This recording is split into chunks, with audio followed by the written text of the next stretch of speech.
अस्सलाम वालेकुम। मेरा नाम साजिद है। जैसा कि हम लोग जानते हैं कि हमारे रोज़मर्रा की ज़िंदगी में हमारे लिए पुलिस कितना इम्पोर्टेंट है, जैसे हमारी रक्षा के लिए, हमारी सुरक्षा के लिए और कानून व्यवस्था बनाने के लिए। तो आज हम लोग जानेंगे कि पुलिस का रैंक क्या होता है, इसके मायने क्या होते हैं। तो चलिए वीडियो स्टार्ट करते हैं। सबसे पहले बात करेंगे कि पुलिस की स्थापना कब हुई थी।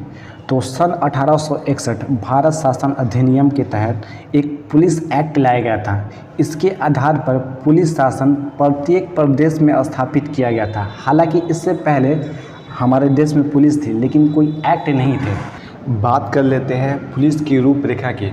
तो भारत में पुलिस की रूपरेखा देने वाले लॉर्ड कॉर्नवालिस थे, इसीलिए इनको रूपरेखा का जन्मदाता कहा जाता है। लॉर्ड कॉर्नवालिस बंगाल के गवर्नर भी थे। सभी पुलिस ऑफिसर गृह मंत्रालय के अंडर आते हैं। आप कितना बड़ा से भी बड़ा ऑफिसर क्यों ना बन जाए, आप एक गृह मंत्रालय के नीचे ही रहेंगे। इसीलिए किसी भी नेता के खिलाफ कार्रवाई करने से पुलिस भी कतराती है, खास करके जो पार्टी सत्ता में बैठी रहती है। देखिए, टोटल भारत की पॉपुलेशन लगभग 1 अरब 30 लाख है और भारत की टोटल पुलिस है लगभग 21 लाख है। तो इससे डिवाइड करते हैं तो 619 लोग आते हैं, यानी कि एक पुलिस 619 लोगों को देख रहा है। देखिए, भारत की एक पुलिस 619 लोगों की देखरेख करती है। हालांकि एक संस्था है जिसका नाम है संयुक्त राष्ट्र मानक के अनुसार एक पुलिसकर्मी 450 नागरिकों की देखरेख करनी चाहिए। जिस तरह से सरकारें 2 टाइप के होते हैं, एक स्टेट गवर्नमेंट, एक सेंट्रल गवर्नमेंट, उसी तरीक़ा से पुलिस ऑफिसर भी 2 टाइप के होते हैं, एक स्टेट पुलिस, दूसरा सेंट्रल पुलिस, जिसमें आईपीएस होता है। स्टेट पुलिस में इंस्पेक्टर, सब इंस्पेक्टर और कांस्टेबल होते हैं। उसकी देखिए, आईपीएस और स्टेट पुलिस में कुछ अंतर होती है। जैसे एक स्टेट पुलिस के कंधे पर उस स्टेट का नाम लिखा रहता है जहां वो काम करते हैं। जैसे यहाँ इसमें लिखा हुआ टीपी, यानी कि तेलंगाना पुलिस, इनके कैप में भी टीपी लिखा होता है। स्टेट पुलिस की ये पहचान है। इसी तरीक़ा से आईपीएस के कंधे पर एक पट्टी लगी होती है जिनमें आईपीएस लिखा होता है, और आईपीएस के कैप में भी आईपीएस लिखा रहता है। सबसे पहले हम स्टेट पुलिस के बारे में बात कर लेते हैं। स्टेट पुलिस का सबसे छोटा रैंक पुलिस कांस्टेबल होता है। एक पुलिस कांस्टेबल के कंधों पर सिर्फ एक पट्टी लगी रहती है जिस पर कोई चिन्ह या स्टार नहीं लगा होता है। इसकी पहचान यही है।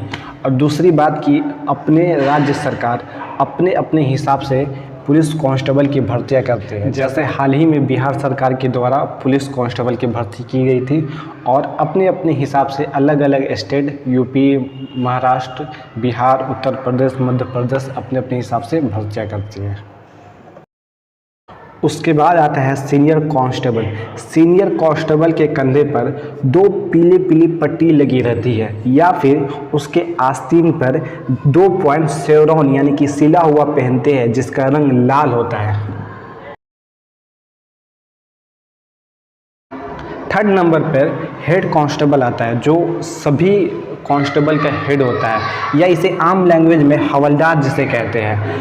हवलदार के कंधे पर 3 छोटी छोटी पीले रंग की पट्टियाँ होती है, या फिर ये शेवरॉन पहनते हैं 3 पॉइंट, उसका रंग लाल होता है। उसके बाद आता है असिस्टेंट सब इंस्पेक्टर यानी एएसआई।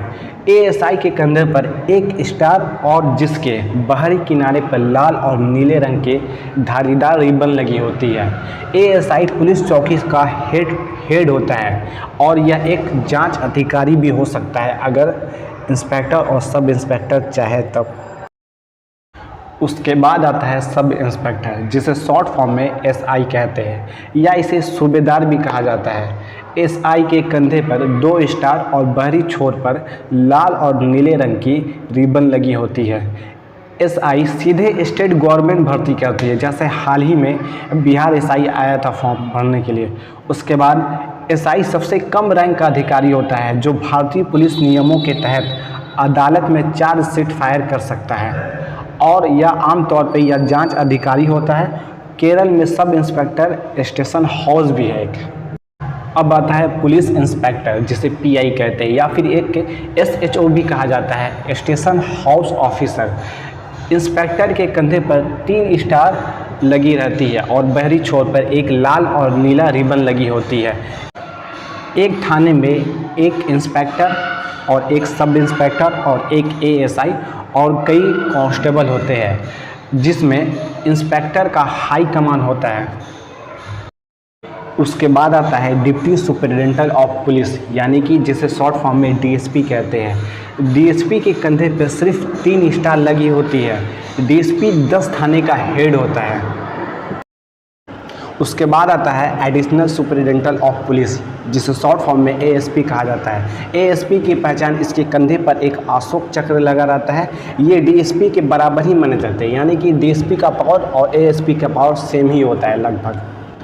एएसपी सबसे हाई कमान होता है एक स्टेट पुलिस का, इससे हाई कमान और कोई पद नहीं होता।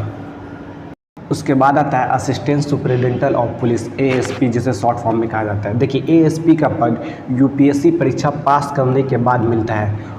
उसके कंधे पर आईपीएस लिखा रहता है और एक स्टार, यानी कि 1 साल के ट्रेनिंग के दौरान ये मिलता है। फिर सेकंड ट्रेनिंग के दौरान 2 स्टार मिलेगा और नीचे आईपीएस लिखा होगा। फिर इसी तरीक़ा से तीसरी साल 3 स्टार मिलेगा और नीचे आईपीएस लिखा होता है। देखिए, ये डीएसपी कहलाते हैं। डीएसपी और एएसपी दोनों का पद समान होता है, लेकिन सीनियर एएसपी ज़्यादा कहलाते हैं। इसके बाद मिलने वाला पद एडिशनल सुपरिटेंडेंट ऑफ पुलिस होता है, यानी कि एएसपी का पद होता है। इसकी पहचान इसके कंधे पर एक अशोक चक्र और नीचे आईपीएस लिखा होता है। उसके बाद आता है सुपरिटेंडेंट ऑफ पुलिस, जिसे शॉर्ट फॉर्म में एसपी कहते हैं। एसपी के कंधे पर एक स्टार और एक अशोक चक्र और नीचे आईपीएस लिखा रहता है। ये पूरे जिले की जिम्मेदारी इन्हीं के ऊपर होती है और एक एसपी एक कर्नल के बराबर होता है। यूपीएससी पास करने के बाद 5 से या 6 साल के बाद आपको एसपी का पद मिलता है। उसके बाद आता है सीनियर सुपरिटेंडेंट ऑफ पुलिस, जिसे शॉर्ट फॉर्म में एसएसपी कहते हैं। एसएसपी के कंधे पर 2 स्टार और एक अशोक चक्र लगा रहता है और नीचे आईपीएस लिखा रहता है। ये अपने कॉलर पे गॉर्गेट पैच पहने रहते हैं, जो इस प्रकार से दर्शाया गया है, और ये जिले के सबसे हेड पुलिस ऑफिसर माने जाते हैं। उसके बाद आता है deputy inspector general of police, जिसे शॉर्ट फॉर्म में डीआईजी कहते हैं। डीआईजी के कंधे पर एक अशोक चक्र, 3 स्टार और नीचे आईपीएस लिखा होता है। इन्हें एक स्पेशल गाड़ी भी दी जाती है, जिस पर एक स्टार लगा होता है। एक झंडा भी दी जाती है, जिस पे लाल और ब्लू कलर का एक झंडा भी होता है, और इन्हें अपने कॉलर पे गॉर्गेट पैच भी पहनते हैं। डीआईजी अपने राज्य में लॉ एंड ऑर्डर को संभालने के लिए जिम्मेदार होते हैं। ये इनकी संख्या कितनी भी हो सकती है, इसमें कोई निर्धारण नहीं किया गया है।